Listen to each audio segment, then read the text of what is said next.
Yang kami hormati Ibu Yunita Dias Suminar SKM MSc MSI, kami silakan.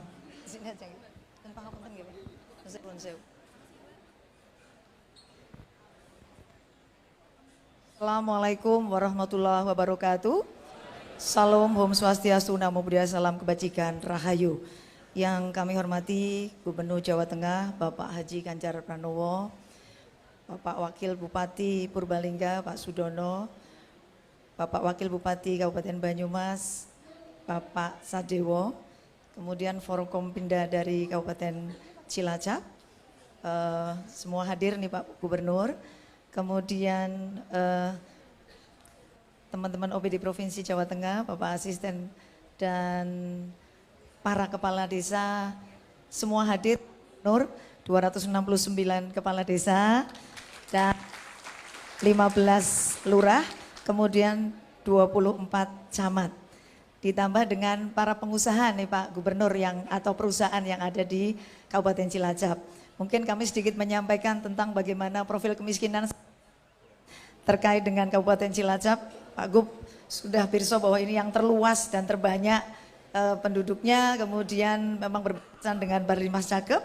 Lanjut, kemudian ini Pak Gub yang kemarin ada profil kemiskinan ekstrim di Cilacap ada 15 kecamatan dan 37 desa. Dari indikator-indikator kemiskinan ekstrim itu memang dari sisi jamban, sumber air minum, rumah tidak layak huni, risiko stunting dan usia tidak sekolah, dan sambungan listrik 7 KK.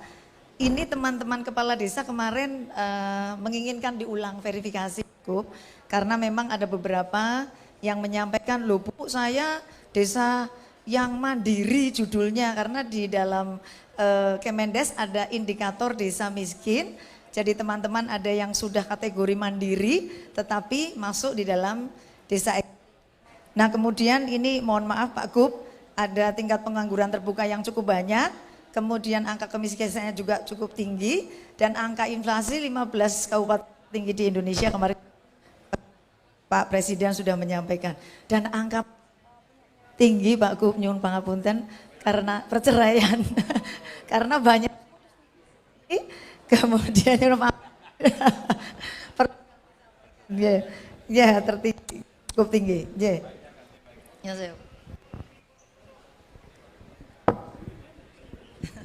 Kemudian bagaimana intervensinya? Kami memang di 2023 ini sudah ada di program kegiatan dalam APBD Kabupaten Cilacap. Kemudian beberapa hal yang kemarin kita sepakati kebetulan dengan para kepala desa, kemudian camat terkait dengan bagaimana Banku Desa itu kemudian bisa menyerap tenaga kerja Pak Gub, karena kan banyak yang seharusnya swakelola. Jadi tidak diborongkan ke pihak ketiga supaya nanti bisa menyerap tenaga kerja lokal di desa itu. Kemudian merancang kerjasama dengan perusahaan atau institusi untuk magang. Jadi pengalaman kami di kesehatan Pak Gub sebetulnya kalau misalnya perusahaan-perusahaan atau institusi kesehatan bisa memberi kesempatan magang minimal 3 bulan, diberikan sertifikat, mereka bisa akan punya skill, misalnya contoh di rumah sakit, teman-teman dari SMK ataupun dari perhotelan itu bisa magang kemudian tanpa bayar, kemudian diberikan keterampilan dan kemudian diberikan sertifikat sehingga mereka pada akhirnya bisa lebih mudah untuk mencari pekerjaan. Kemudian ini terkait dengan keharusan perusahaan karena di Cilacap banyak sekali Pak Gub yang perusahaannya dari yang paling gede dan yang cilik-cilik atau kecil itu mestinya bisa memanfaatkan tenaga lokal supaya menyerap tenaga sehingga pengangguran nanti bisa menurun. Nah ini kami sedang merancang kalau memungkinkan bisa pakai instruksi Bupati Pak Gub, kalau memungkinkan sehingga diwajibkan seluruh perusahaan untuk bisa menyerap tenaga dari Kabupaten Cilacap. Selanjutnya untuk penguatan UMKM memang masih pada posisi membantu pemasaran dengan online, punya aplikasi Ciblon, tapi ini memang masih kurang tinggi peminatnya, tetapi hampir UMKM di Cilacap sudah mendaftar dan kemudian disertifikasi halal. Kemudian ada pelatihan keterampilan dan pengembangan usaha karena memang di sini diharapkan mereka bisa mampu untuk berusaha sendiri, tidak bergantung kepada perusahaan. Kemudian bantuan alat untuk dan bimbingan untuk usaha pemula, misalnya dikasih blender, kemudian untuk memasak, alat-alat masak itu diberikan bantuan oleh Dinas UMKM. Terkait dengan kebijakan program dan kegiatan di tahun 2023 nih Pak Gub, terkait dengan jambanisasi, kalau 2 tahun ini 2023 dan 2024 berdasarkan angka kemiskinan ekstrim yang tadi saya sampaikan, ini sebetulnya selesai, tapi kami belum meyakini bahwa ini sebetulnya by name by address-nya sesuai, jadi perlu diperhatikan kembali. Kemudian sarana air bersih juga sama 2023-2024 ini juga kami selesaikan. Kemudian listrik 7 rumah dari SDM provinsi dapat 1.000 malah Pak Gub, karena memang ini hanya untuk yang 37 desa, sementara kebutuhan untuk 269 desa itu by name by address di DTKS itu diberikan 1.000 untuk KK. Kemudian RTLH juga bantuan dari provinsi dan juga dari kabupaten, mestinya 2 tahun bisa selesai. Dan pendampingan stunting Pak Gub ini memang BKKBN melalui dana alokasi khusus memberikan kepada tim pendamping keluarga. Jadi tim pendamping keluarga ini sebesar 1,15 miliar dari APBN yang fungsinya adalah mendampingi keluarga risiko stunting. Kemudian untuk pencegahan yang tadi Pak Gub di Karangsari menggunakan dana DD dan ADD untuk memberikan bantuan PMT, dan kemudian juga ada bantuan susu dari CSR.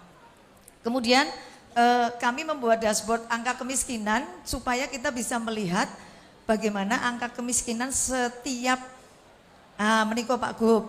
Kalau kita nanti datanya betul, karena ini masih data yang kemarin Pak Gub, Pak Kepala Desa janjinya seminggu nggih, wingi nggih, sampun rampung dereng. Ampune kok ragu-ragu. Jadi meniko misalnya ketersediaan jamban, 5 desa yang terbanyak tidak punya jamban. Niku pun dimawon, niku wonten gangsal. Tapi sebetulnya yang merah-merah ini yang tidak punya jamban. Ada desa yang tidak punya jamban gitu maksudnya. Misalnya kita lihat di daerah Mentasan, oh ada, pangapunten ya Pak, 52 kepala keluarga, ngoten Pak Gub. Yang paling merah, tung. Nah itu adalah desa Panikel, wonten pundi Kampung Laut Pak Gub. Jadi dari 4 desa itu ada 3 desa yang termasuk kemiskinan ekstrim.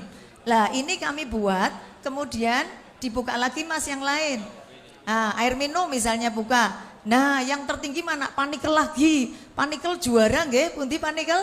Nah. Jadi, nggih sip. Mangke matur Pak Gub nek anu nggih Panikel. Lah terus kemudian yang lain. Listrik. Nah, ini yang listrik. Nah, pundi ini yang sesuai dengan yang kemarin dari Bapeda, Bapak. Nah, kemudian kalau kita lihat detail lagi yang paling bawah.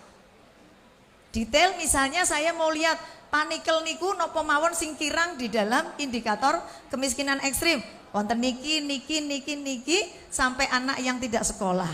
Semuanya ada di dalam dashboard ini supaya nanti ketika ada verifikasi kemudian nanti masuk dan kemudian nanti kita bisa intervensi. Satu lagi tentang kancing merah, bisa dibuka kancing merah. Nah, menika yang dashboard kancing merah Pak Gub, sehingga kita juga sama bisa melihat kemarin kita melakukan penimbangan 116.000 Bapak balita di Kabupaten Cilacap didapati balita stunted dan potensi stunting 4.494 di 269 desa dan 15 kelurahan.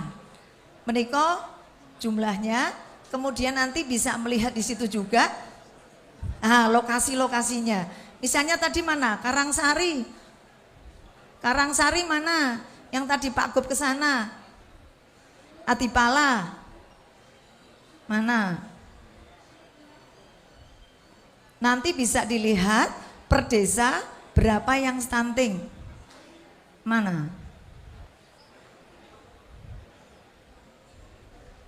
Nah, menika Pak Gub tadi ada 17 balita yang resiko stunting, kemudian ini ada di atas balita stunting, kemudian ada usia dan sebagainya. Nah, dari situ nanti Pak Gub karena 2 minggu sekali kita melakukan penimbangan sehingga nanti kita bisa tahu perkembangannya. Mekaten Pak Gub, matur nuwun nanti nyuwun berkenan melaunching ini karena ini sebuah gerakan bersama-sama sehingga supaya teman-teman dan kita semua di Kabupaten Cilacap semangat untuk menyelesaikan persoalan di Kabupaten Cilacap. Terima kasih. Wassalamualaikum warahmatullahi wabarakatuh.